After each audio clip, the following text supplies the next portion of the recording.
Fingí un viaje a casa de mi prima, pero en realidad me quedé escondida en casa del vecino observando mi propia casa. Lo que descubrí la madrugada de aquel jueves me hizo darme cuenta de que a veces las personas que más amamos son las que más nos traicionan.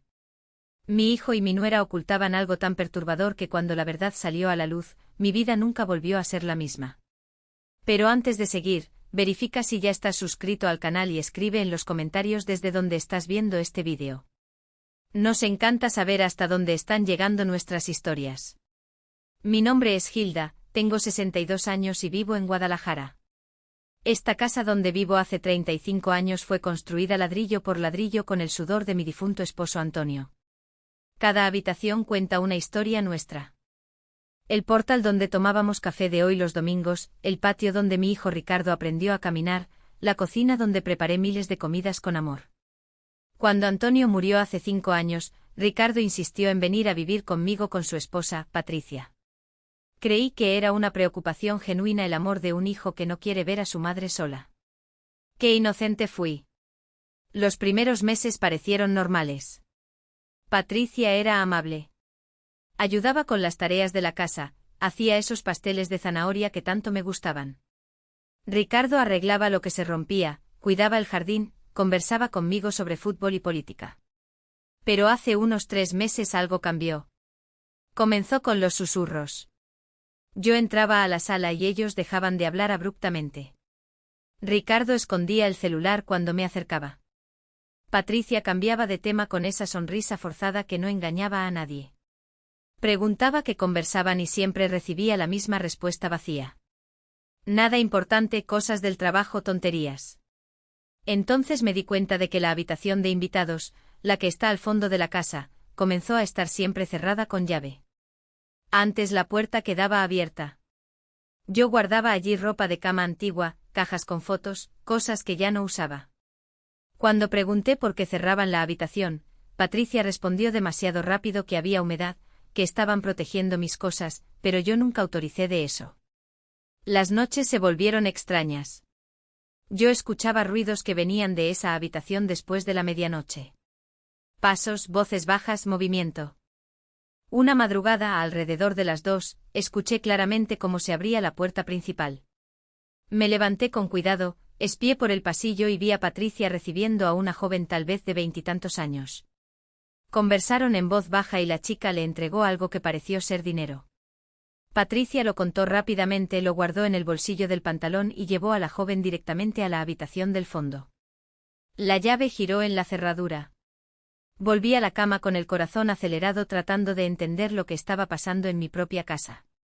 En el desayuno siguiente actué como si no hubiera visto nada. Patricia estaba demasiado alegre. Ricardo distraído en el celular. Como siempre les pregunté si habían dormido bien y ambos respondieron que sí, como si esa visita nocturna nunca hubiera ocurrido. Mi cabeza bullía de pensamientos. ¿Qué estaban haciendo?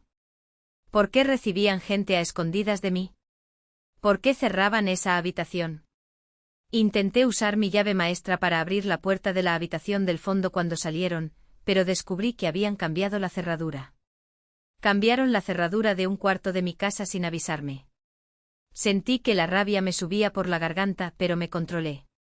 Confrontarlo sin pruebas sería inútil. Lo negarían todo. Inventarían excusas. Tal vez hasta me harían dudar de lo que yo misma había visto. Necesitaba un plan. Fue entonces cuando pensé en simular un viaje. Diría que iba a pasar una semana en casa de mi prima Mariana en Puerto Vallarta. Dejaría la casa vacía y observaría de lejos lo que hacían cuando pensaran que yo no estaba cerca. Pero observar desde donde fue cuando pensé en don Gonzalo, mi vecino de la casa de al lado. Él tiene 68 años, es viudo como yo y siempre ha sido un amigo presente. La tarde siguiente crucé la barda baja que separa nuestras propiedades y toqué a la puerta trasera de su casa. Don Gonzalo estaba regando las plantas cuando me vio. Me di cuenta por su expresión de que algo andaba mal. Hilda, qué bueno que viniste. Necesito contarte algo. Nos sentamos en su cocina y lo que escuché me dejó helada. Don Gonzalo dijo que hacía semanas que notaba un movimiento extraño en mi casa. Personas diferentes entrando y saliendo siempre por la noche, siempre con maletas o mochilas. Él creía que eran amigos de Ricardo o parientes de Patricia, pero comenzó a desconfiar cuando vio que se intercambiaba dinero en la puerta. Se me revolvió el estómago. Le conté mis sospechas, lo que había visto, los susurros, la habitación cerrada. Don Gonzalo asintió con pesar. Creo que tu hijo y tu nuera están usando tu casa para algún negocio, Hilda. No sé exactamente qué, pero no es nada bueno. Fue entonces cuando armé el plan completo. Fingiría el viaje y me quedaría en la habitación de invitados de don Gonzalo. Desde la ventana de arriba él tenía vista directa a mi casa. Podríamos observarlo todo sin ser vistos. Él aceptó de inmediato, preocupado por mí, ofreciendo ayuda como lo hace un verdadero amigo. Esa misma noche, durante la cena, solté la noticia. Voy a viajar mañana a Vallarta. Mariana ha estado insistiendo desde hace tiempo y decidí pasar unos días con ella. La reacción fue instantánea. Ricardo levantó los ojos del plato con un brillo extraño. Patricia sonrió demasiado entusiasmada. ¡Qué maravilla, suegra! Le va a hacer bien. Nosotros cuidamos todo aquí. Ricardo estuvo de acuerdo demasiado rápido. Sí, mamá. Aprovecha. Descansa, aquí todo está bajo control. Aquel alivio mal disimulado en sus rostros lo confirmó todo. Querían que me fuera. Necesitaban que saliera de casa. A la mañana siguiente hice todo el teatro. Arreglé la maleta vieja, puse ropa, productos de baño, todo a la vista de ellos. Llamé a Mariana en voz alta desde la sala para que oyeran. Mi prima estaba al tanto del plan y aceptó participar en la puesta en escena. Ricardo insistió en llevarme hasta el terminal de autobuses. En la terminal me abrazó y me dijo que le llamara cuando llegara. Busqué en sus ojos culpa, remordimiento, cualquier señal de que el niño que crié todavía existía allí. Pero solo vi prisa. Quería verme partir pronto. Entré a la terminal como si fuera a tomar el autobús, pero esperé media hora escondida y salí por otra puerta. Tomé un taxi y le pedí que me dejara 2 cuadras antes de mi calle. Caminé hasta la casa de don Gonzalo por la entrada trasera. Él ya tenía todo preparado. La habitación de invitados con vista a mi casa, binoculares sobre la mesita, silla cómoda junto a la ventana. Ahora solo queda esperar, Hilda. Las primeras horas fueron de una calma engañosa. Patricia salió al mercado por la mañana. Ricardo fue a trabajar como siempre. La casa quedó vacía y silenciosa, pero cuando llegó la noche todo cambió. Alrededor de las 7 de la noche, un auto se detuvo frente a mi casa. 2 personas bajaron, un joven y una chica, ambos de unos 25 años. Llevaban mochilas grandes.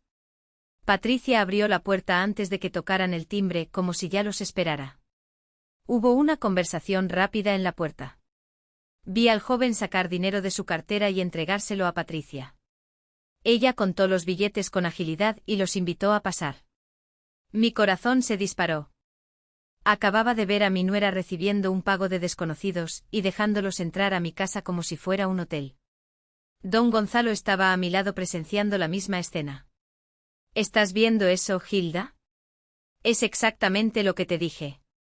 Están alquilando tu casa.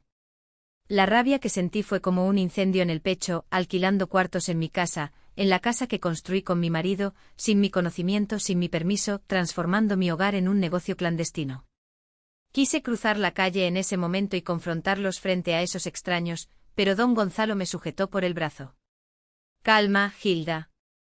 Si vas ahora, solo sabrás esto, pero si esperamos lo descubrimos todo. ¿Cuánto tiempo llevan haciendo esto? ¿Cuántas personas? ¿Cuánto dinero? Ahí sí podrás actuar con todas las cartas en la mano. Tenía razón. Respiré hondo tratando de controlar la furia. Me senté de nuevo junto a la ventana con las manos temblorosas en mi regazo. Durante la hora siguiente vi luces encenderse en varias habitaciones de mi casa, la sala, la cocina y luego aquella habitación del fondo que mantenían cerrada. Ahora entendía por qué no había humedad. Había huéspedes extraños durmiendo en el mismo espacio donde guardé durante años la ropa de mi difunto marido, las fotos de nuestra vida juntos, los recuerdos de 35 años de matrimonio. Las lágrimas comenzaron a correr sin que me diera cuenta. No eran lágrimas de tristeza, eran de traición. ¿Cómo pudo mi propio hijo hacerme esto? ¿Cómo pudo mirarme a los ojos todos los días sabiendo que me estaba utilizando de esa manera? Alrededor de las 9 de la noche, Ricardo llegó del trabajo. Entró a casa normalmente como si fuera un día más. Media hora después apareció otra pareja. Más jóvenes aún parecían estar viajando. Patricia repitió el ritual. Dinero en mano, sonrisa profesional, puerta abriéndose. Conté mentalmente 4 personas extrañas dentro de mi casa, 4 desconocidos ocupando mi espacio, usando mi agua, mi luz, mi gas. Don Gonzalo hizo un cálculo rápido. Si cada uno paga unos 200 pesos por noche, están sacando 800 pesos solo hoy. En un mes son 24,000 pesos. 24,000 pesos al mes ganados ilegalmente usando tu propiedad, sin pagarme un centavo, sin siquiera tener la decencia de preguntarme si podían hacer esto. La noche avanzó y las luces de mi casa se fueron apagando una por una. Los huéspedes se recogieron. Ricardo y Patricia también se fueron a dormir. Todo volvió al silencio como si nada malo estuviera pasando. Me quedé despierta toda la noche incapaz de cerrar los ojos, sabiendo que había extraños durmiendo bajo mi techo. A las 6 de la mañana, la puerta principal se abrió. La primera pareja salió con sus mochilas. Un auto los esperaba. Salieron rápido, discretos, como fantasmas que desaparecen con la luz del día. Media hora después, la segunda pareja hizo lo mismo. A las 7:30, todos los huéspedes ya se habían ido. Patricia salió al patio con una bolsa de basura, la tiró en el bote y volvió adentro. Todo estaba limpio o arreglado como si la noche anterior nunca hubiera existido. Ricardo salió para el trabajo a las 8 vistiendo un traje, cargando su portafolio con esa postura de hombre responsable. Pero ahora yo sabía la verdad. Durante el día observé a Patricia limpiando la casa. Cambiaba sábanas, arreglaba los cuartos, preparaba todo para los próximos huéspedes. Trabajaba con eficiencia, como quien tiene una rutina establecida. Esto no era nuevo, era un sistema bien montado que funcionaba desde hacía tiempo. Al caer la noche llegaron más huéspedes. Esta vez eran 3 personas. Patricia los recibió con la misma dinámica, pago, sonrisa, puerta. Y yo seguí observando desde la ventana de don Gonzalo, documentando mentalmente cada movimiento, cada transacción, cada traición. En el segundo día de observación, don Gonzalo me contó algo que lo cambió todo. Era tarde en la noche, casi medianoche, cuando se volteó hacia mí con una expresión seria. Hilda. Hay otra cosa que necesitas saber.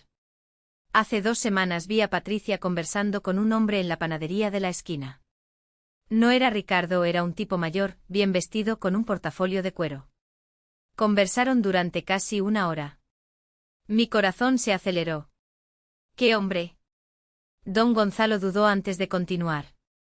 No sé quién era, escuché algunas palabras de la conversación. Hablaban sobre documentos, sobre evaluación de salud mental, sobre casas de reposo. El mundo se me vino encima. Salud mental, evaluación, casa de reposo. Esas palabras resonaron en mi cabeza como campanas de alarma. No solo me estaban robando, estaban planeando algo mucho peor. Don Gonzalo me puso la mano en el hombro. Estate atenta el jueves por la noche, Hilda. Todos los jueves hay más movimiento. Es cuando vas a descubrirlo todo. Pasé los días siguientes en estado de alerta constante. Observaba a los huéspedes llegar y partir. Patricia administraba todo con precisión. Ricardo ayudaba menos visiblemente, pero era cómplice total. Compraba suministros extras, mantenía el jardín bonito, hacía mantenimiento en la casa y todas las noches los veía contando dinero juntos en la mesa del comedor, aquella mesa donde comimos juntos durante años como familia. Llegó el jueves. Desde temprano me di cuenta de que el ambiente era diferente. Patricia limpió la casa entera con más cuidado. Compró flores frescas y las puso en jarrones por la sala. Cambió toallas, verificó cada detalle. Era como si estuviera preparando algo especial. Ricardo llegó del trabajo más temprano de lo normal. A las 6 de la tarde ya estaba en casa ayudando en los preparativos finales y entonces el movimiento comenzó. No eran solo 1 o 2 huéspedes como en los otros días, eran grupos enteros. El primer grupo tenía 5 personas, después llegaron 3 más, luego una pareja. Después 2 jóvenes solos. Conté mentalmente mientras mi estómago se encogía. Había 11 personas dentro de mi casa, 11 extraños ocupando cada espacio disponible. La sala de estar se volvió área común.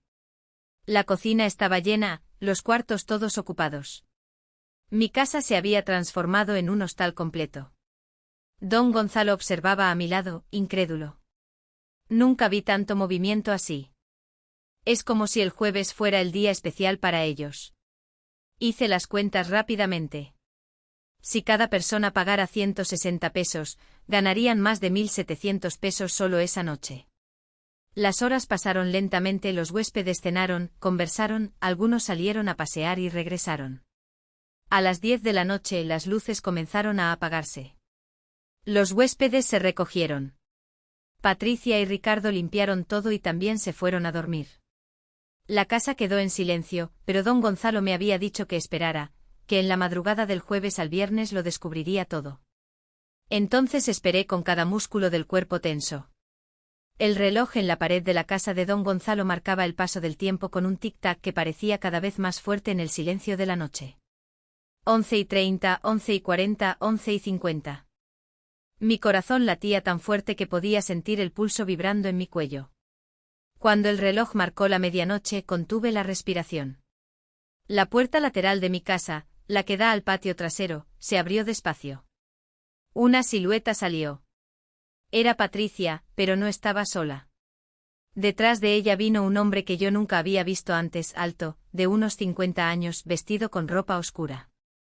Llevaba un portafolio de cuero en la mano, el mismo portafolio que don Gonzalo había descrito. Mi corazón se disparó. ¿Qué estaba pasando? ¿Por qué Patricia se estaba reuniendo con ese hombre en medio de la madrugada? ¿Por qué salían por la puerta trasera como criminales, caminaron hacia el fondo del patio, donde está el viejo cobertizo que mi marido usaba como taller? Patricia sacó una llave, abrió el candado oxidado y ambos entraron.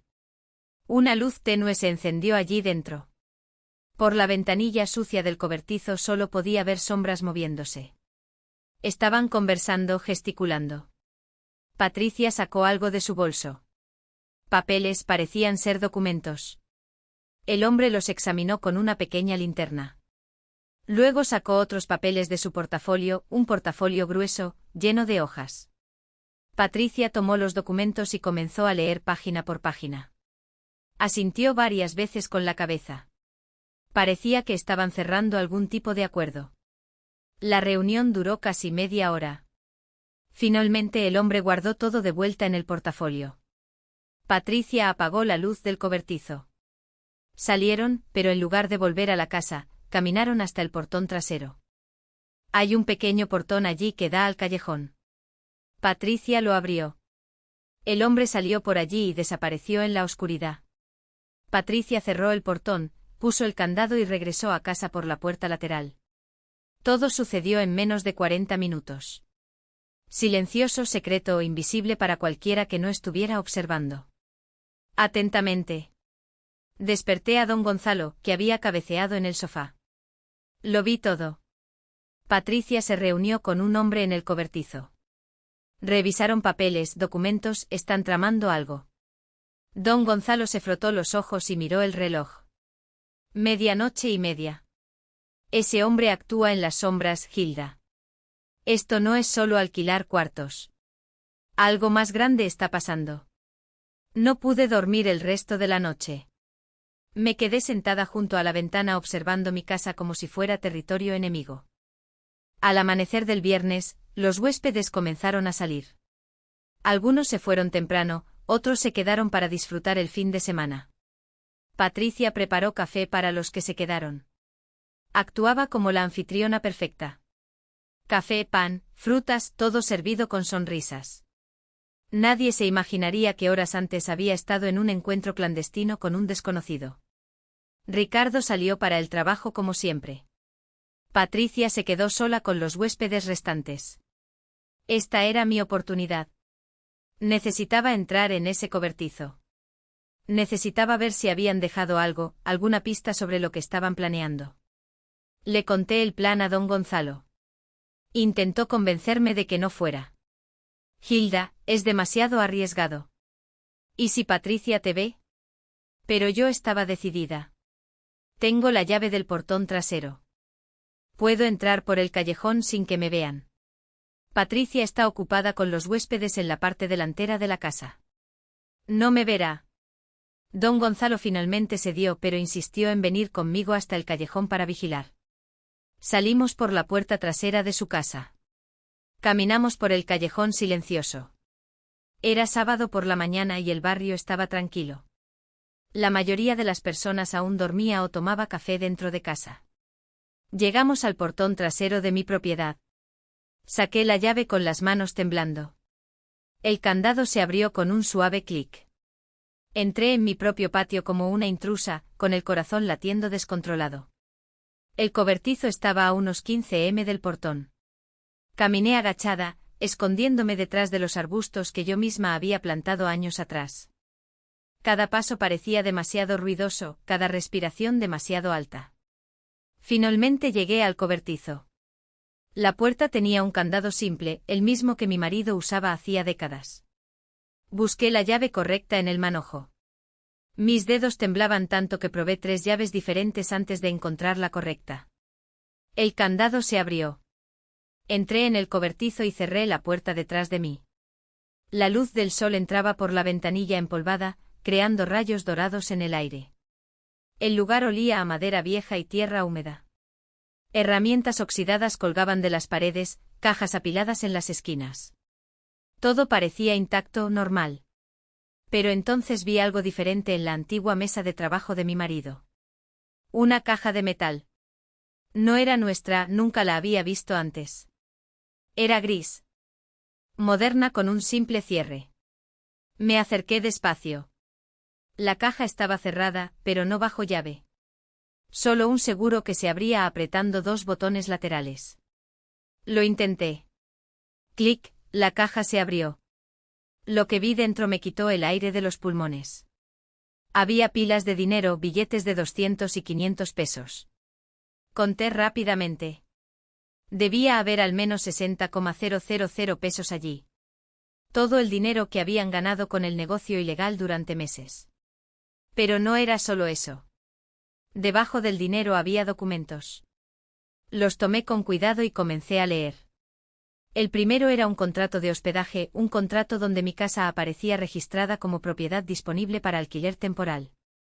El nombre del propietario era Ricardo Silva Costa, mi hijo. Pero esto era imposible. Yo era la propietaria legal. Mi nombre estaba en la escritura. ¿Cómo podía firmar un contrato fingiendo ser el dueño? Seguí leyendo.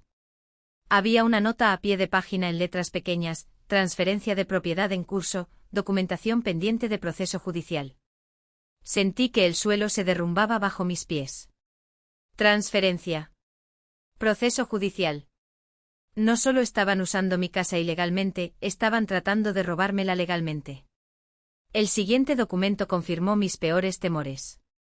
Era un formulario de evaluación psicológica, un papel oficial con el membrete de una clínica particular y allí, en el campo del paciente estaba mi nombre completo, Hilda Rodríguez Costa.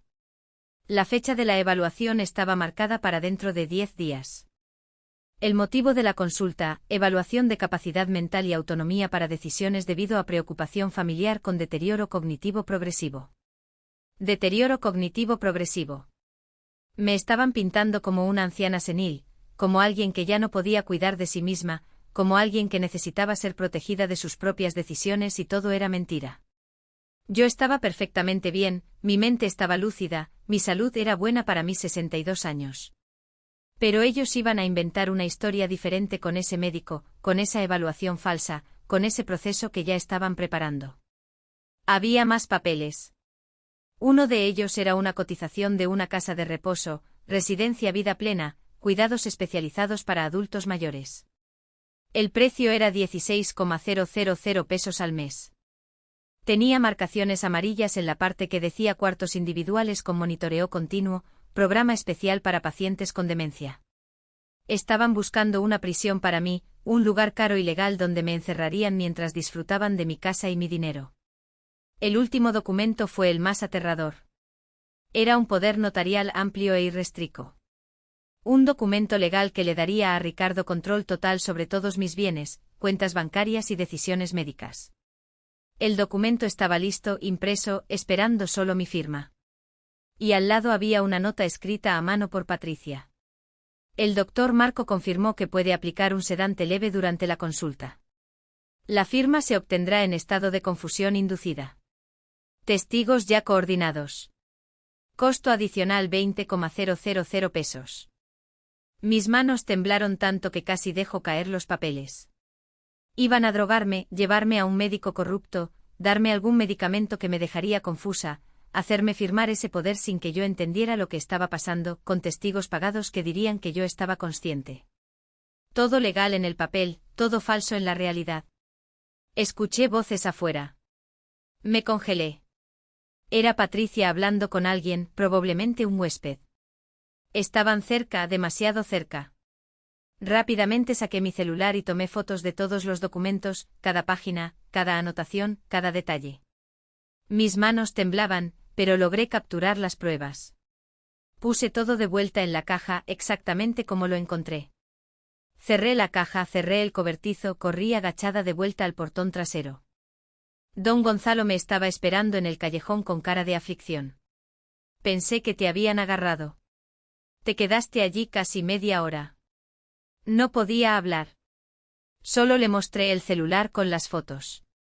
Don Gonzalo miró la pantalla del celular, pasó de imagen en imagen y su rostro se fue poniendo cada vez más pálido.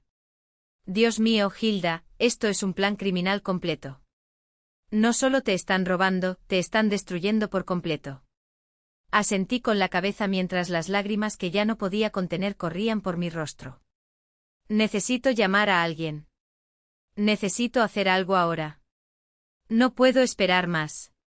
Volvimos a la casa de don Gonzalo. Con las manos aún temblando llamé a Beatriz, mi amiga abogada.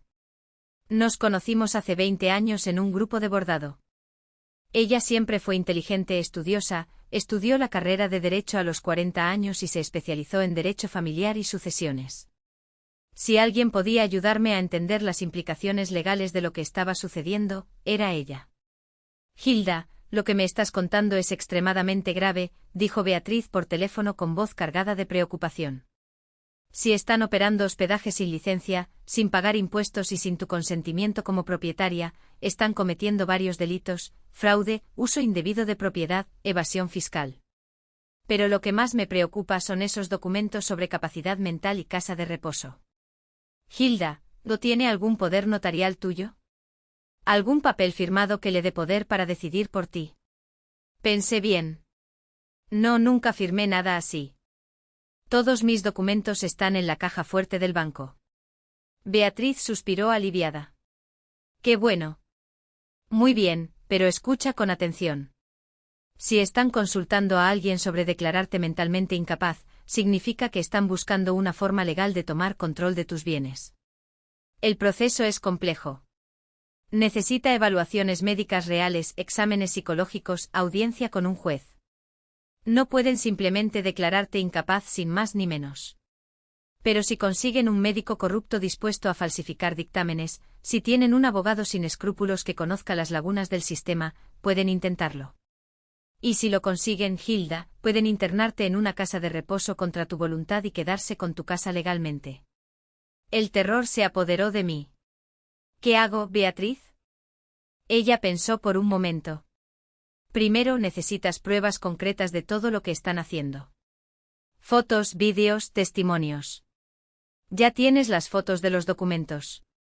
Eso es excelente. Segundo, necesitas proteger tus papeles legales. Asegúrate de que no tengan acceso a nada. Tercero, tan pronto como tengamos pruebas suficientes, vamos a presentar una acción judicial. Yo me encargo de todo el proceso legal. Pero Hilda, tienes que tener mucho cuidado. Si sospechan que sabes algo, pueden acelerar los planes, pueden intentar algo drástico. Sus palabras me helaron la sangre. ¿Algo como qué? Beatriz dudó antes de responder. Como poner medicamentos en tu comida para que parezcas confusa frente a un médico. Cómo crear situaciones donde parezcas inestable. Cómo inventar pruebas de que no puedes cuidar de ti misma. Ya he visto casos así, Hilda. Son más comunes de lo que la gente imagina. Colgué el teléfono con las manos heladas. Ahora entendía la dimensión del peligro. No solo me estaban robando, estaban preparándome para un destino peor. Perder mi autonomía, mi casa, mi identidad, ser declarada incapaz, ser encerrada en un asilo mientras mi hijo y mi nuera se quedaban con todo lo que construí. Y todo bajo el pretexto de la legalidad, con papeles firmados por médicos y abogados, con un juez que nunca sabría la verdad. El domingo Beatriz vino a casa de don Gonzalo. Trajo un notario de confianza, un señor llamado licenciado Arnaldo, de unos 60 años, con un semblante serio pero gentil. Doña Hilda, lamento mucho por lo que está pasando, dijo él estrechando mi mano. Pero quiero que sepa que vamos a proteger sus bienes completamente. Cuando terminemos hoy, su hijo no podrá tocar ni un cabello de su propiedad sin enfrentar un proceso penal. Durante las siguientes 4 horas firmé varios documentos. Beatriz explicó cada uno con paciencia. Esta es una revocación de poder. Cancela cualquier poder que pueda existir a nombre de Ricardo, actual o futuro. Este de aquí es una declaración de plena capacidad mental que será certificada por un psicólogo forense que la evaluará mañana. Este es un nuevo testamento que sustituye cualquier versión anterior y especifica que Ricardo está excluido como heredero debido a actos fraudulentos. Y este último es una solicitud de medida de protección que presentaremos al juez el lunes. Cada firma me hizo sentir más fuerte, más en control. Ya no era la víctima asustada espiando desde la ventana. Ahora era una mujer tomando acciones legales contra aquellos que intentaron destruirme. ¿Y la trampa? Pregunté cuando terminamos. Beatriz sonrió. No era una sonrisa alegre, era la sonrisa de alguien preparando el jaque mate. La trampa implica que vuelvas a casa, Hilda. Mi corazón se disparó. ¿Volver a casa ahora? Beatriz negó con la cabeza. No hoy, mañana por la noche, el lunes. Volverás como si nada hubiera pasado, como si realmente hubieras pasado toda la semana viajando. Llegarás cansada, feliz de estar en casa, sin la menor sospecha de lo que descubriste. Y durante los próximos días actuarás con total normalidad. Mientras tanto, estaremos trabajando tras bambalinas. Licenciado Arnaldo se inclinó hacia adelante. También contactaremos a la inspección municipal. Un inspector hará una visita sorpresa a tu casa. Si encuentra hospedaje ilegal, puede clausurar el establecimiento en el momento y aplicar multas severas. Pero hay más, continuó Beatriz. Estoy investigando a ese doctor Marco mencionado en las notas. Tiene un historial problemático. Ya fue investigado 2 veces por el Consejo de Medicina por prácticas antiéticas. Con tu denuncia y las pruebas fotográficas, podemos abrir una investigación formal contra él también. Si descubren que estaba dispuesto a drogar pacientes para conseguir firmas fraudulentas, pierde su registro y responde penalmente. La magnitud del plan comenzó a tomar forma en mi cabeza. No era solo detener a Ricardo y Patricia, era desmantelar toda la red que habían construido, el médico corrupto, los testigos falsos, el negocio de hospedaje ilegal, todo. ¿Cuánto tiempo llevará esto?, pregunté. Beatriz miró al licenciado Arnaldo antes de responder. El inspector puede ir esta misma semana, probablemente el jueves o el viernes.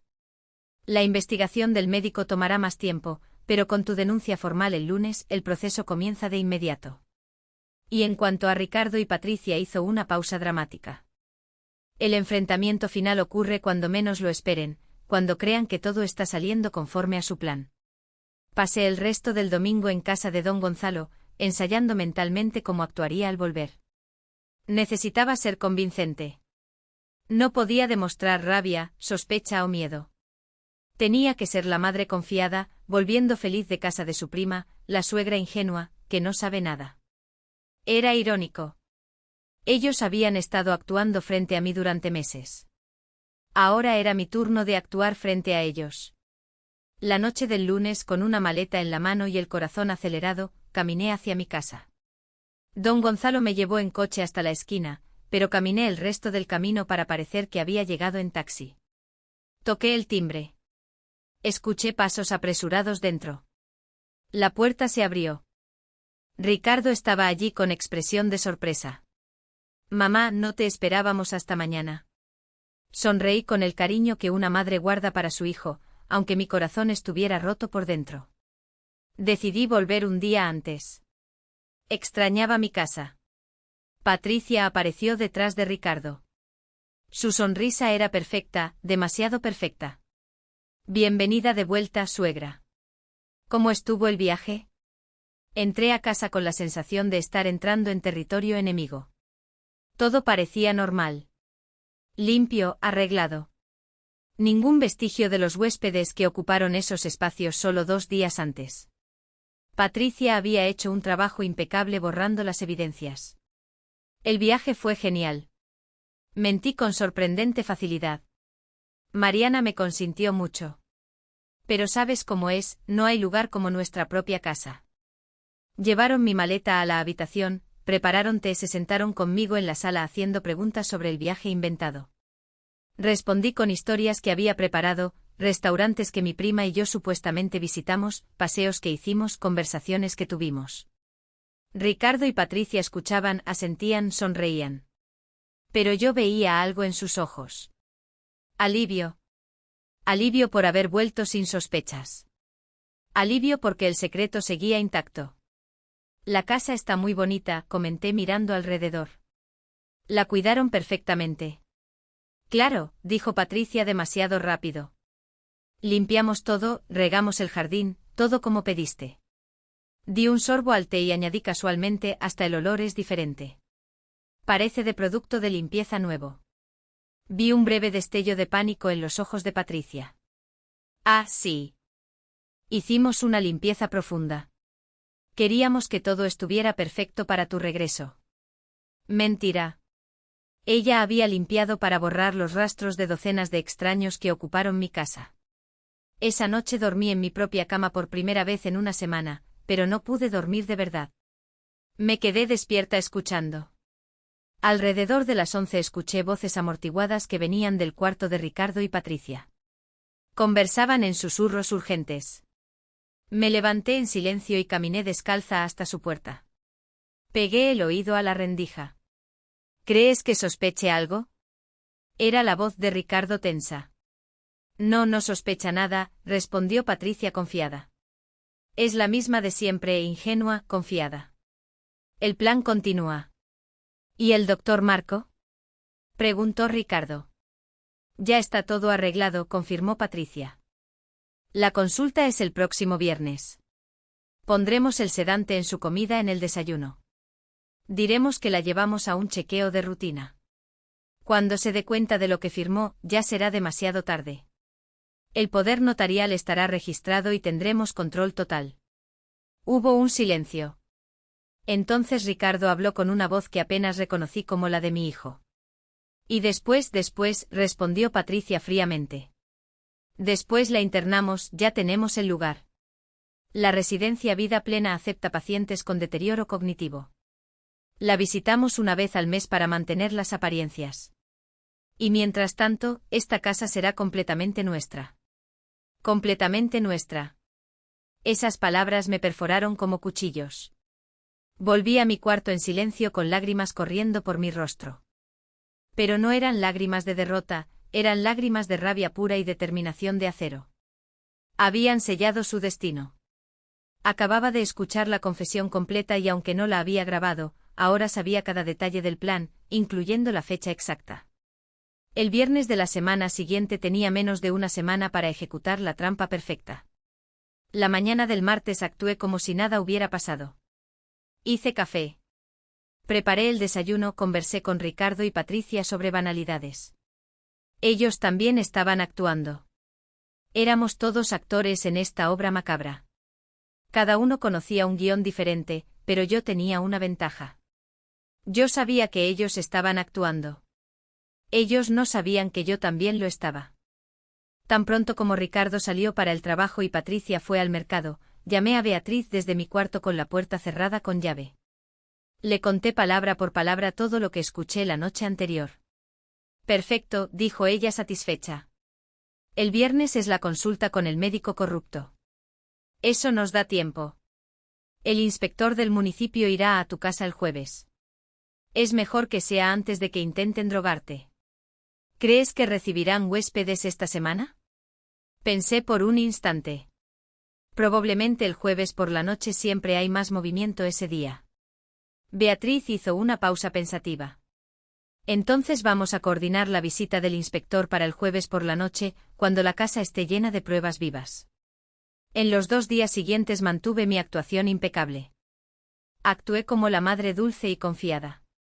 Le pregunté a Patricia si necesitaba ayuda con algo. Le ofrecí a Ricardo sus galletas favoritas que hice especialmente. Parecían relajados, convencidos de que el plan seguía intacto. El miércoles por la noche Patricia incluso me mostró un folleto.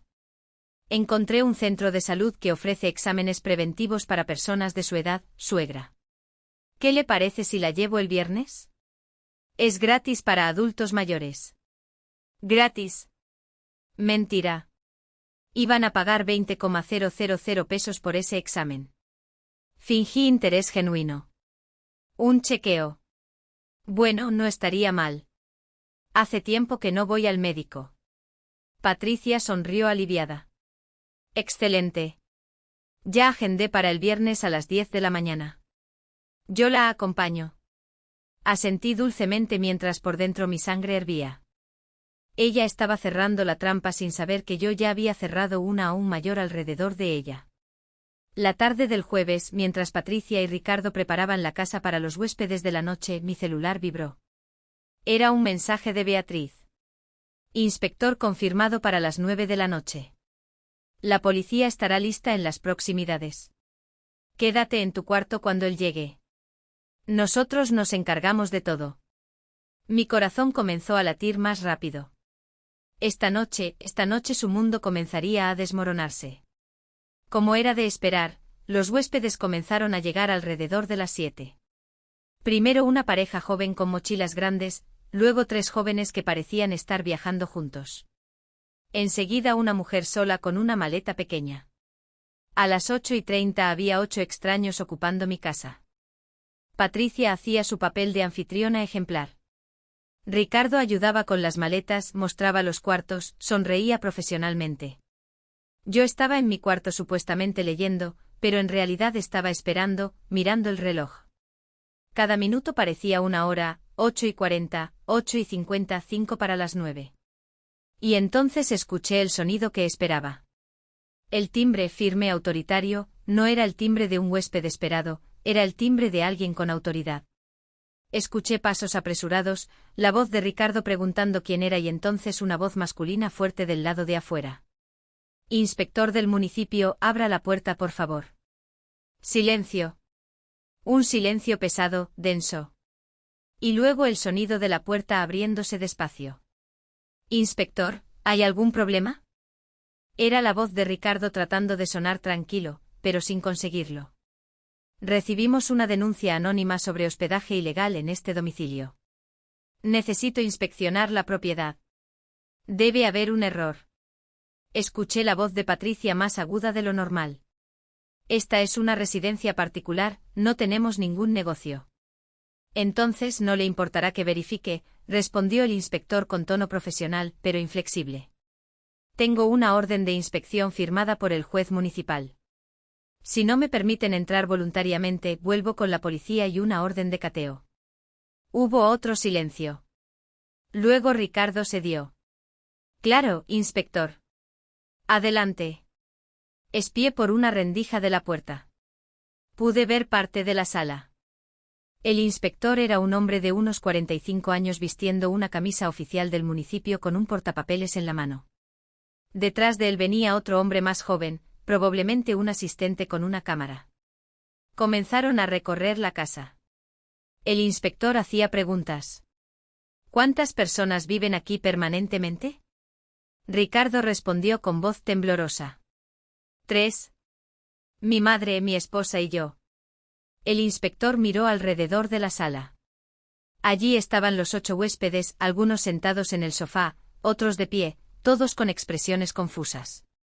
¿Y estas personas son? Patricia intentó improvisar. Son amigos de visita. El inspector caminó hasta uno de los huéspedes, un joven de unos 30 años. ¿Usted es amigo de la familia? El joven, honesto o tal vez nervioso, respondió, no señor. Reservé un cuarto por internet. Pagué 200 pesos la noche. El rostro de Ricardo se puso pálido. Patricia intentó intervenir. Está confundido, inspector. No sé de qué está hablando. Pero el inspector ya estaba caminando hacia los cuartos. Abrió la puerta de lo que había sido mi cuarto de invitados. Allí dentro estaban los tres jóvenes con mochilas abiertas, ropa sobre la cama, productos de higiene en el baño. ¿Y estos señores también son amigos? El silencio de Patricia fue respuesta suficiente. El inspector sacó un medidor de su portafolio. Comenzó a contar las habitaciones ocupadas, fotografiando cada una. Cuarto 1 ocupado por 2 personas no residentes. Cuarto 2 ocupado por 3 personas no residentes. Cuarto 3 ocupado por una persona no residente. Baños compartidos con señales de uso múltiple. Cocina con utensilios para más de 3 personas. Toallas extras apiladas en el pasillo. Cada frase era un clavo más en el ataúdio ilegal. Ricardo intentó una última defensa. Inspector, esto es un malentendido. Tal vez ocasionalmente ayudamos a conocidos que necesitan hospedaje, pero no es un negocio. El inspector lo interrumpió. ¿Ustedes cobran por este hospedaje? Ricardo dudó. Bueno, a veces recibimos una ayuda para el gasto. El inspector negó con la cabeza. Esto se llama negocio de hospedaje. Y para operar un negocio de hospedaje usted necesita licencia comercial, autorización de funcionamiento turístico, certificado de seguridad contra incendios, certificado sanitario y el pago de los impuestos correspondientes. ¿Ustedes tienen alguno de esos documentos? El silencio fue absoluto. Patricia y Ricardo se miraron derrotados. Sabían que no tenían nada. El inspector prosiguió. De acuerdo con el Código Municipal, operar un establecimiento comercial de hospedaje sin licencia constituye una infracción grave con una multa de 60,000 pesos. Además, debo informar que el SAT, Servicio de Administración Tributaria, será notificado sobre ingresos no declarados y como este inmueble está registrado a nombre de miró los documentos Gilda Rodríguez Costa, quien según los registros no autorizó ninguna actividad comercial, esto también puede constituir un uso fraudulento de propiedad ajena. Sentí que era el momento. Abrí la puerta de mi cuarto y salí. Todas las miradas se dirigieron a mí, los huéspedes confusos, el inspector con expresión profesional, Ricardo y Patricia con rostros de puro terror. Buenas noches, dije con voz tranquila. Soy Gilda Costa, propietaria de este inmueble. El inspector asintió respetuosamente. Doña Gilda, usted autorizó el funcionamiento de un establecimiento de hospedaje en su propiedad. Dudé por un instante mirando directamente a los ojos de mi hijo y mi nuera. No, inspector, no autoricé nada. De hecho, solo descubrí esta situación hace unos días. Patricia dio un paso en mi dirección. Mamá, yo puedo explicar. Levanté la mano interrumpiendo. No quiero explicaciones, Patricia. No, ahora me giré hacia el inspector. ¿Qué sucede ahora? Él cerró el portapapeles. Los huéspedes actuales tendrán que desalojar la propiedad de inmediato. Les daremos 30 minutos para recoger sus pertenencias.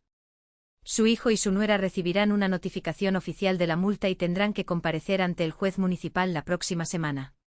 También activé a la policía. Hay 2 policías afuera en caso de que se necesite refuerzo para el desalojo. Los siguientes 30 minutos fueron caóticos. Los huéspedes recogieron sus pertenencias a toda prisa, algunos exigiendo el reembolso a Patricia. Ella había guardado el dinero en su bolso y tuvo que devolverlo bajo la atenta mirada del inspector. Ricardo quedó paralizado, incapaz de hablar, viendo cómo su negocio ilegal se desmoronaba en minutos. Cuando el último huésped salió, el inspector me entregó una copia del informe oficial. Doña Gilda, le recomiendo que consulte a un abogado. Usted tiene derecho a demandar por daños. Ya tengo abogada, inspector. Gracias por su trabajo esta noche. Cuando el inspector y el asistente salieron, la casa se sumió en un silencio sepulcral. Los tres nos quedamos en la sala. Yo estaba de pie junto a la ventana. Ricardo sentado en el sofá con la cabeza entre las manos. Patricia cerca de la puerta de brazos cruzados con expresión de animal acorralado. Fue ella quien habló primero. La voz ya no era dulce ni calculadora, era desesperada. Mamá, sé que esto parece malo, pero teníamos nuestros motivos. Las cuentas de la casa son altas. Tenemos deudas.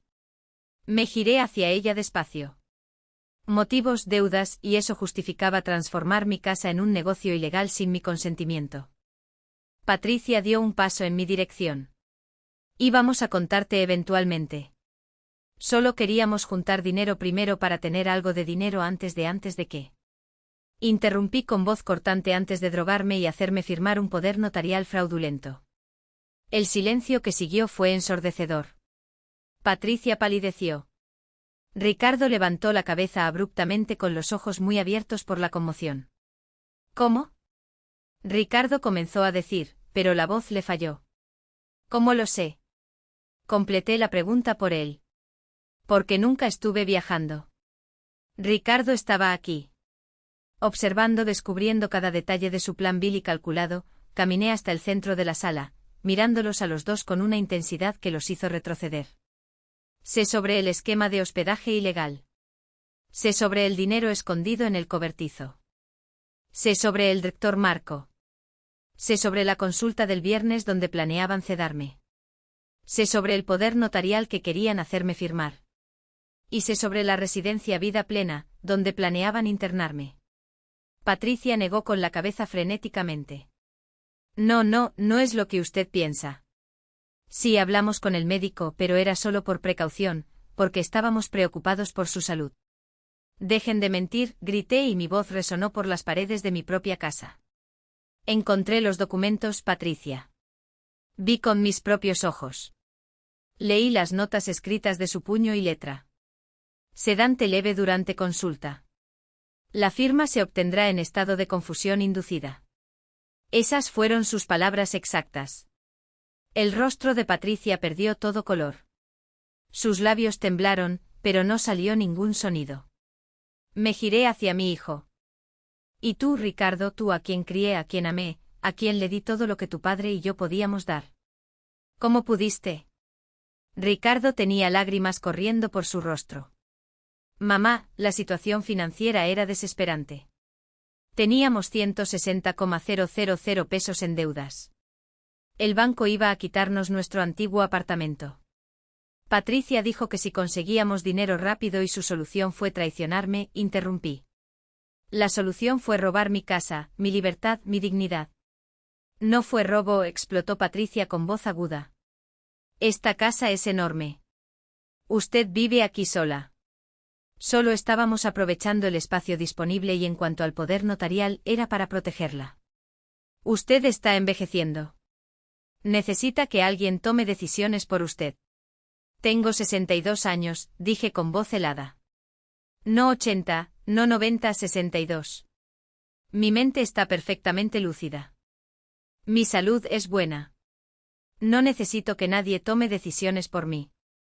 Lo que ustedes estaban planeando no era protección, era secuestro legalizado. Ricardo se levantó tambaleándose. Mamá, por favor, podemos resolver esto. Vamos a devolver todo el dinero. Podemos irnos de casa si quieres, pero por favor nos denuncies. Si vas a la policía, podemos ir a la cárcel. Lo miré a los ojos. Aquellos ojos que un día me miraron con amor puro de niño y sentí que mi corazón se rompía en pedazos. ¿Y qué querías que hiciera, Ricardo? ¿Que te dejara drogarme? ¿Que te dejara encerrarme en un asilo mientras disfrutabas de mi propiedad? No iba a llegar a tanto, murmuró Ricardo. Patricia solo estaba explorando opciones, pero yo jamás escuché su conversación anoche, interrumpí de nuevo. Te escuché planeando exactamente eso. Te escuché diciendo que me visitarías una vez al mes para mantener las apariencias. Te escuché transformarme en una formalidad, en un obstáculo que necesitaba ser administrado. Ricardo se desplomó en el sofá sollando. Patricia se quedó petrificada. Su máscara de nuera perfecta, finalmente destruida. Respiré hondo tratando de mantener la compostura. Mañana es viernes. Ustedes habían planeado llevarme con el doctor Marco a las 10 de la mañana. Obviamente eso no va a suceder. Lo que va a suceder es lo siguiente. Van a empacar sus cosas y salir de mi casa. Tienen hasta mañana al mediodía. Patricia reaccionó de inmediato. ¿Echarnos? ¿A dónde vamos a ir? Debieron haber pensado en eso antes de traicionarme, respondí sin emoción. Tienen familia, tienen amigos. Arréglenselas. Mamá, por favor, imploró Ricardo. No podemos irnos así. No tenemos dinero para la fianza de un alquiler. No tenemos nada. Tienen 60,000 pesos en la caja del cobertizo, señalé. El dinero que ganaron ilegalmente con mi propiedad pueden usarlo para la fianza. Aunque probablemente tendrán que guardarlo para pagar la multa municipal y los honorarios del abogado. Patricia se giró hacia mí con ojos brillantes. Ya no había dulzura en su voz, solo veneno. ¿Sabe una cosa? Está bien. Vamos a salir de su preciosa casa, pero no piense que esto termina aquí. Vamos a contratar un abogado. Vamos a impugnar la multa. Vamos a presentar una demanda por desalojo indebido. Sonreí sin humor. Adelante, Patricia, contrate un abogado. Pero le advierto que mi abogada es muy buena y tiene pruebas fotográficas de todos los documentos fraudulentos, de todos los planes criminales, de todos los detalles de su operación ilegal. Tiene fotos del dinero escondido, de los contratos falsos, de las notas sobre drogarme. ¿De verdad quiere ir a juicio con eso? El rostro de Patricia se descompuso. Finalmente entendió que estaba completamente derrotada, que yo había jugado mejor, que mientras ellos planeaban destruirme, yo estaba 2 pasos adelante. Hay una cosa más que necesitan saber, continué. Mi abogada ya presentó documentos revocando cualquier poder que pueda existir a mi nombre. También presentó una declaración de plena capacidad mental certificada por un psicólogo forense y presentó un nuevo testamento donde Ricardo está específicamente excluido como heredero debido a actos fraudulentos. Ricardo levantó la cabeza abruptamente. Me desheredaste. La voz era una mezcla de conmoción y dolor. ¿Qué esperabas?, respondí con voz cansada. Que te recompensara por intentar destruirme. El resto de la noche fue tenso y silencioso. Ricardo y Patricia se encerraron en su cuarto. Yo me quedé sentada en la sala, exhausta pero aliviada. Alrededor de la medianoche escuché ruido de maletas siendo arrastradas. Estaban empacando. La realidad finalmente había calado. A la mañana siguiente, viernes, me desperté temprano. Preparé café solo para mí. Me senté junto a la ventana observando el amanecer sobre el jardín que mi marido y yo habíamos cuidado juntos. A las 9 de la mañana, Ricardo y Patricia bajaron con 4 maletas grandes. No me miraron. Pusieron todo en el coche en silencio. Ricardo regresó una última vez. Dejó las llaves de la casa en la mesa de la entrada. Por un instante pensé que iba a decir algo, tal vez una disculpa, tal vez un último ruego, pero solo me miró con ojos vacíos y se fue. Escuché el motor del coche encenderse. Escuché los neumáticos en el asfalto, el coche alejándose y entonces silencio. Mi casa estaba vacía. Yo estaba sola. Me quedé sentada en la sala por un largo tiempo después de que se fueron. La casa se sentía diferente, más grande, más silenciosa, pero también más mía que nunca. Recorrí cada habitación despacio, recuperando cada espacio que había sido violado por extraños. Abrí las ventanas para dejar entrar aire fresco. Quité las sábanas de todas las camas que habían sido usadas por los huéspedes. Iba a lavarlas, pero sinceramente consideré quemarlas. Algunas memorias no merecen ser preservadas. Alrededor del mediodía, don Gonzalo tocó a la puerta. Trajo una lasaña caliente que había preparado. Pensé que tal vez hoy no tendrías ganas de cocinar, dijo con esa gentileza que solo los amigos verdaderos tienen. Nos sentamos a comer juntos en mi cocina. Le conté todo lo que había pasado la noche anterior. La llegada del inspector, el enfrentamiento, la expulsión de Ricardo y Patricia. Don Gonzalo escuchó en silencio, asintiendo ocasionalmente con la cabeza. Cuando terminé, puso su mano arrugada sobre la mía. Hiciste lo correcto, Hilda. Lo doloroso, pero lo correcto. Entonces, ¿por qué duele tanto? Pregunté con voz quebrada. Porque era tu hijo, respondió don Gonzalo con la sabiduría de sus 68 años. Porque el amor de madre no desaparece simplemente porque el hijo traiciona. Duele justamente porque amaste. Si no amaras, no dolería. Él tenía razón. Esa noche lloré. Lloré por el hijo que creí tener y que tal vez nunca existió de verdad. Lloré por la familia que pensé haber construido. Lloré por la traición, por la avaricia que corrompió mi propia sangre. Pero también lloré de alivio porque había sobrevivido, porque había vencido, porque todavía era dueña de mi vida, de mi mente y de mi casa. El lunes siguiente Beatriz me llamó con noticias. Hilda, la denuncia contra el doctor Marco fue aceptada. El Consejo de Medicina inició una investigación formal. También me comuniqué con el Ministerio Público con todas las pruebas de conspiración para cometer fraude. Están considerando presentar una denuncia penal contra Patricia y Ricardo. Sentí un nudo en el estómago. Denuncia penal. Cárcel. Beatriz hizo una pausa. Es posible. Fraude planeado. Conspiración para privar a un adulto mayor de su libertad. Falsificación de documentos. Las acusaciones son graves, pero Hilda, la última palabra es tuya.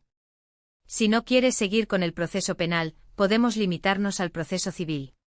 Pensé mucho en ello. Una parte de mí quería que pagaran integralmente por lo que intentaron hacerme, pero otra parte, la que aún era madre, no soportaba la idea de mi hijo en prisión. Beatriz sigue con todo lo relacionado con el doctor Marco. Ese hombre merece perder su registro. Pero en cuanto a Ricardo y Patricia, necesito tiempo para pensar. Beatriz entendió. Tienes un mes antes de que expire el plazo para presentar la denuncia penal. Piénsalo con calma. 2 semanas después recibí una carta.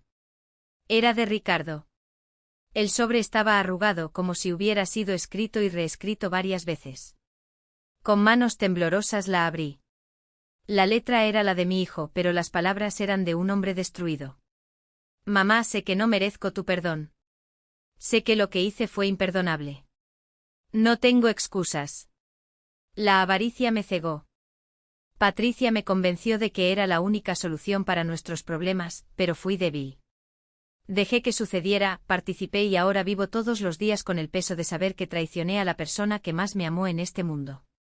La carta continuaba. Terminamos Patricia y yo. No pude seguir con alguien capaz de planear algo tan vil. Me mudé solo a un apartamento pequeño. Perdí mi empleo cuando el escándalo salió a la luz. Ahora estoy trabajando como ayudante de albañil, pagando las deudas poco a poco. No estoy escribiendo para pedir perdón. No lo merezco. Solo quería que supieras que lo siento mucho. Si pudiera volver en el tiempo, lo cambiaría todo. El recuerdo de lo que te hice me persigue todas las noches. La carta terminaba simplemente. Te amé, te amo y me arrepiento de haberte perdido. Tu hijo que ya no merece ser llamado así, Ricardo. Lloré al leer esas palabras.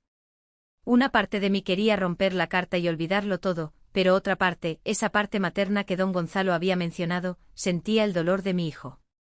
Eso no justificaba sus acciones, nunca lo justificaría. Pero era un dolor real, un arrepentimiento real, o al menos yo quería creer que lo era.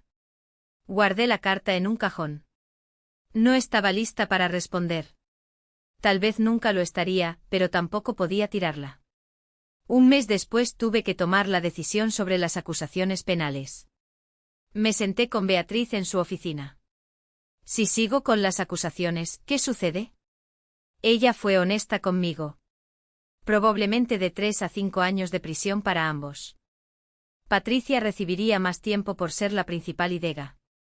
Ricardo tal vez menos si coopera.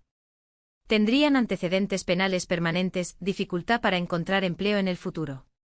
Básicamente sus vidas quedarían marcadas para siempre. Respiré hondo. ¿Y si no sigo? Beatriz se inclinó hacia adelante. La multa municipal sigue vigente. Tendrán que pagarla. El doctor Marco perderá su registro independientemente de tu decisión sobre Ricardo y Patricia. Y civilmente ya están legalmente impedidos de acercarse a ti o a tu propiedad. Cerré los ojos. Pensé en mi marido, en lo que él habría querido. Pensé en el niño que Ricardo fue antes de que la avaricia lo corrompiera. Pensé en el tipo de persona que yo quería ser al final de mi vida. No voy a presentar la denuncia penal, dije finalmente. Beatriz asintió sin juzgar. ¿Estás segura? No admití, pero es algo con lo que puedo vivir. Ellos tendrán que vivir con lo que hicieron. Eso ya es suficiente castigo. Beatriz sonrió levemente. Eres más generosa de lo que merecen, Hilda. 6 meses pasaron desde aquella noche en que el inspector tocó a mi puerta. La casa es realmente mía. De nuevo contraté una empresa de limpieza profesional que eliminó todos los vestigios de los huéspedes. Pinté las paredes con colores nuevos. Doné los muebles que habían sido usados por extraños y compré piezas nuevas. Transformé la habitación del fondo en un taller de costura. Siempre quise tener un espacio solo mío para coser y ahora tengo tiempo y tranquilidad para eso. Don Gonzalo sigue siendo mi vecino y mejor amigo.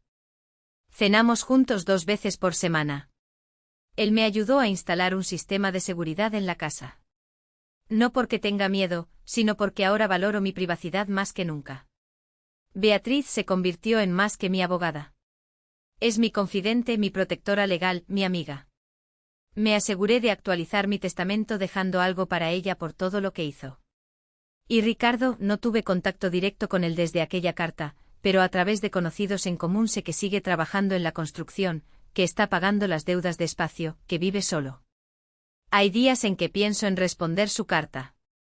Hay días en que pienso en llamarlo, pero luego recuerdo la caja en el cobertizo de los documentos sobre drogarme, de las conversaciones sobre internarme en un asilo y la herida sangra de nuevo. Tal vez un día pueda perdonar. No olvidar. Nunca voy a olvidar, pero tal vez pueda perdonar. Mi terapeuta dice que el perdón no es para la persona que te hirió, es para ti misma. Para liberarte del peso del odio.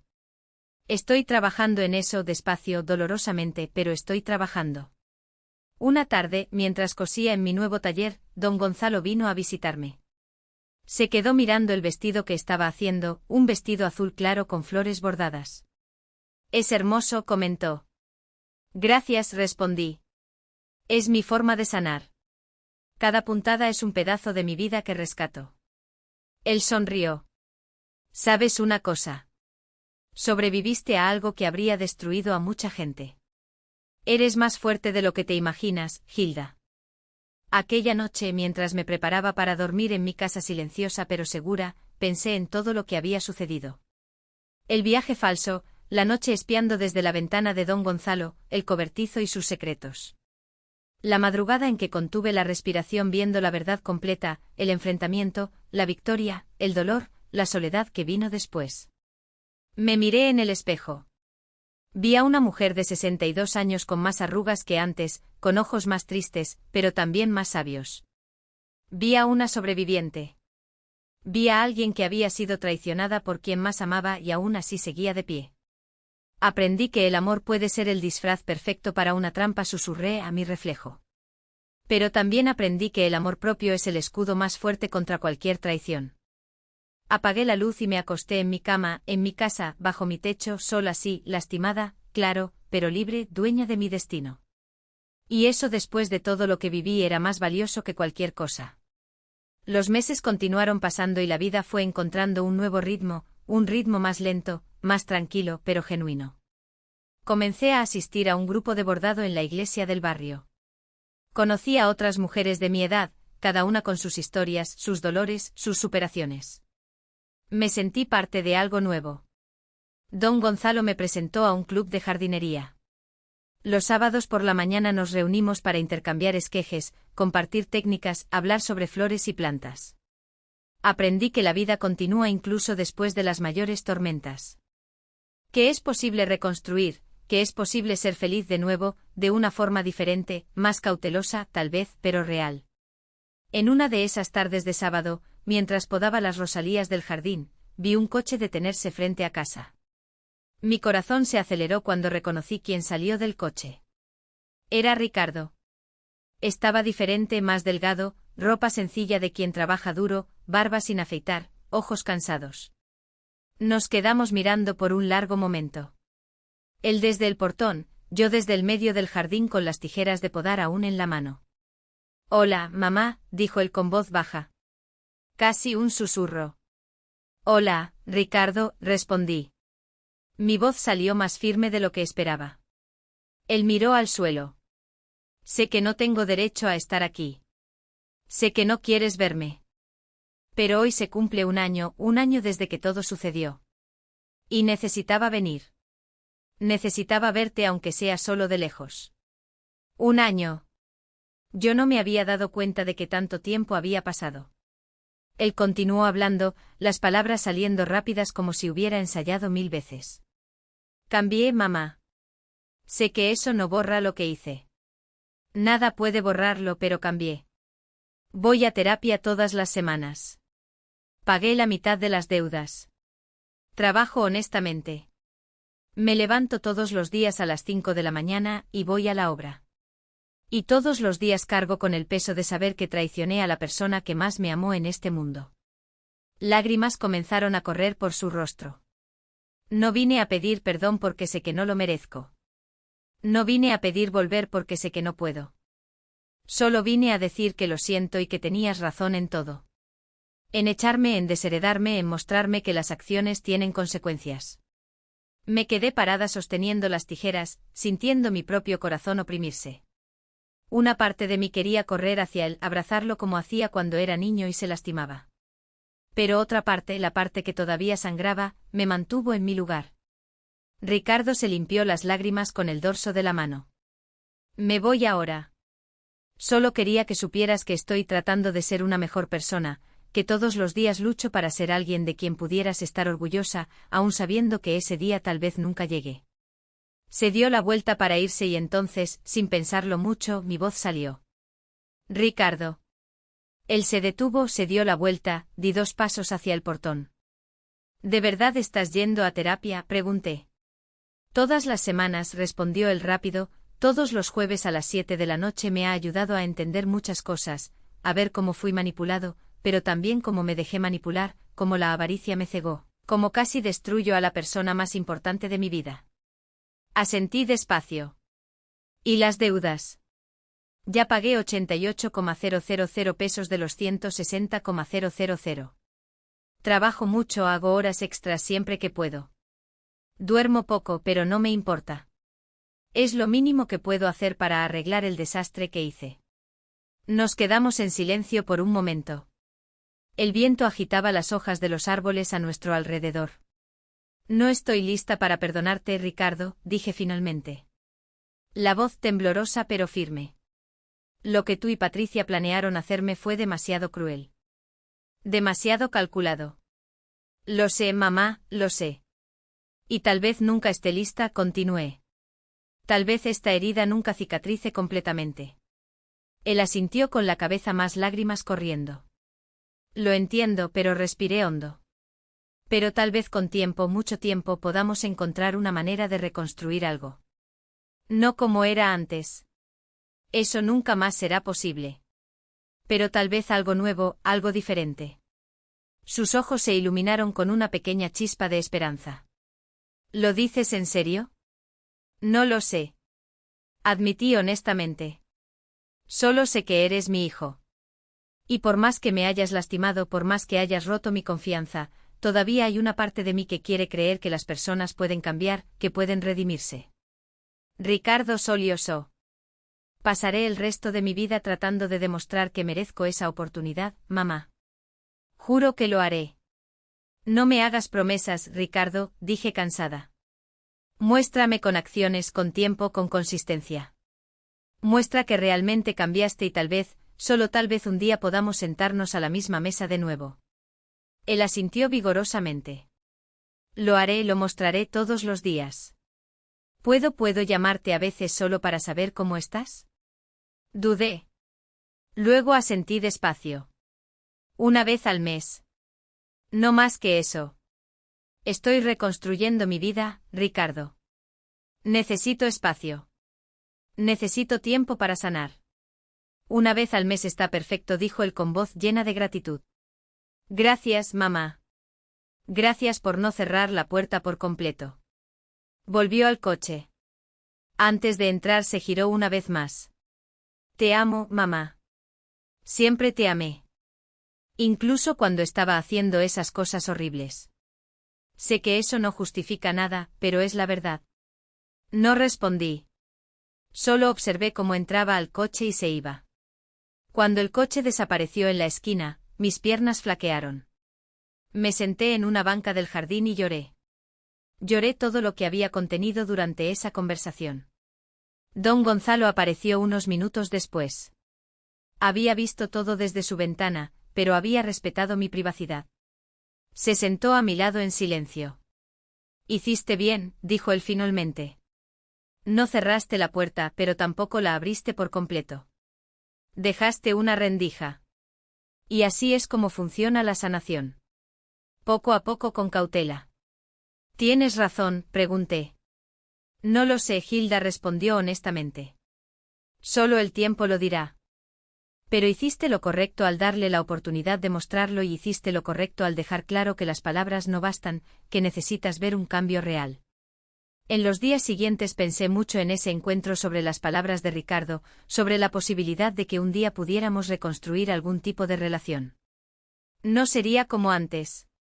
La confianza rota nunca se reconstruye igual. Siempre queda una grieta.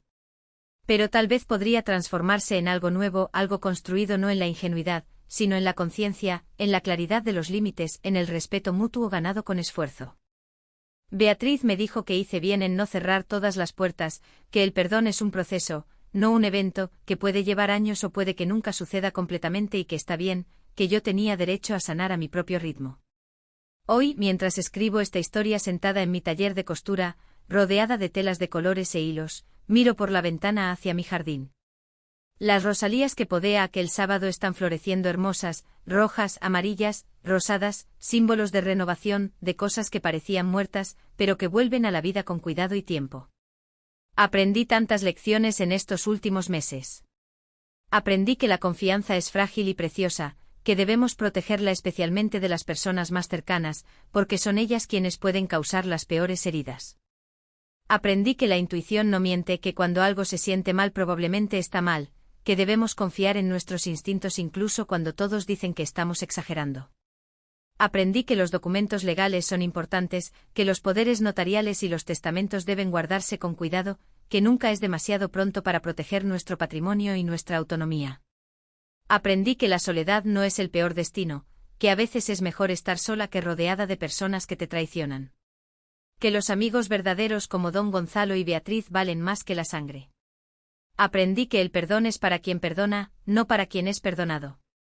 Que podemos elegir perdonar para liberarnos del odio. O podemos elegir no perdonar y eso también está bien, que la sanación no tiene manual de instrucciones. Y aprendí que incluso después de las peores tormentas, incluso después de las mayores traiciones, la vida continúa. Que somos más fuertes de lo que imaginamos, que podemos reconstruir, que podemos ser felices de nuevo, de una forma diferente, tal vez más cautelosa, más consciente pero real y genuina. Miro a la mujer en la que me convertí. Ya no soy aquella Hilda ingenua que creía que la familia era sagrada independientemente de cualquier cosa. Ahora sé que la familia se construye con respeto, honestidad y amor verdadero. No solo con sangre.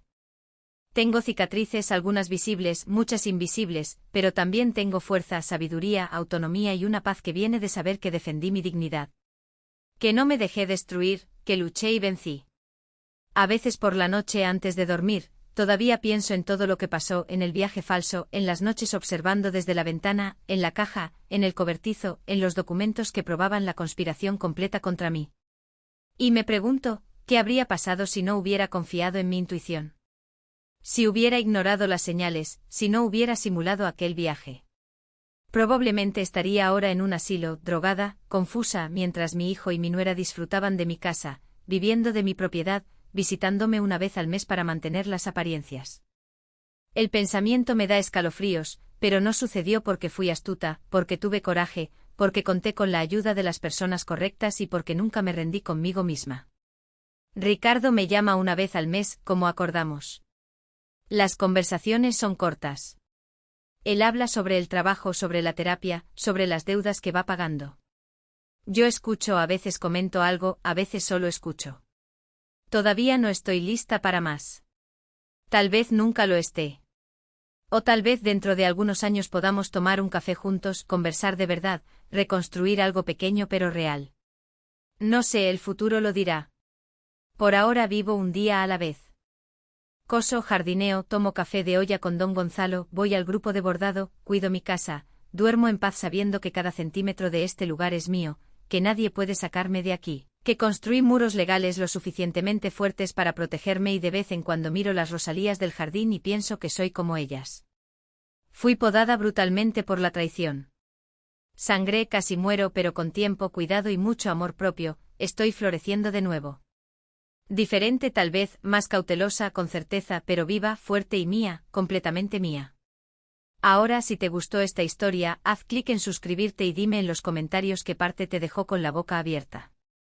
Ah, y no olvides hacerte miembro para tener acceso a vídeos exclusivos que no publico aquí. Te espero allí.